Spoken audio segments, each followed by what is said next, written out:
Right effort.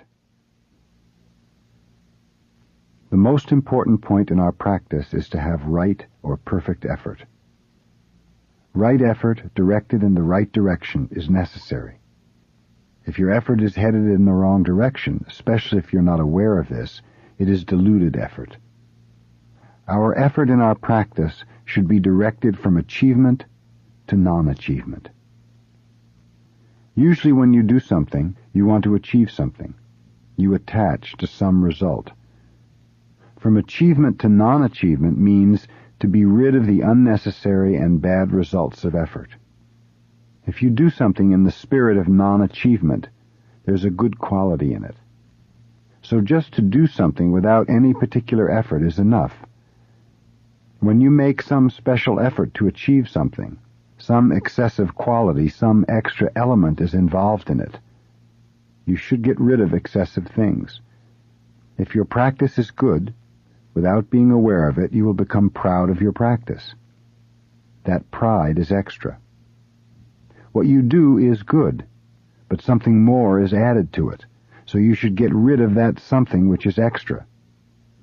This point is very, very important, but usually we are not subtle enough to realize it, and we go in the wrong direction. Because all of us are doing the same thing and making the same mistake, we do not realize it. So without realizing it, we are making many mistakes, and we create problems among us. This kind of bad effort is called being dharma-ridden or practice-ridden. You are involved in some idea of practice or attainment, and you cannot get out of it. When you are involved in some dualistic idea, it means your practice is not pure. So we're doing a little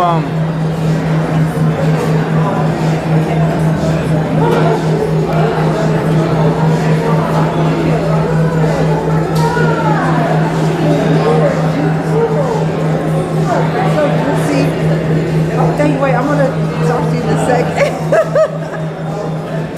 So what's your name? Jasmin. Jasmin. Hey Jasmin. What's happiness for you? What's happiness for me? Yeah. This is happiness, to be finished with thesis and be around my family or friends. That's happiness? Yeah, that's happiness for me. How would you define happiness? Happiness is when after you have struggled and failed and realize that all things are possible and necessary for the process. That's what makes me happy. Congratulations. I could open this for you. I know, I'm trying to hide it because I'm like living off it. So sweet, thank you, Ron. That's happiness. Okay, I'm gonna get up first. 1, 2, 3. I'm so bad at pictures, oh God. We say, to hear the sound of one hand clapping. Usually the sound of clapping is made with two hands, and we think that clapping with one hand makes no sound at all.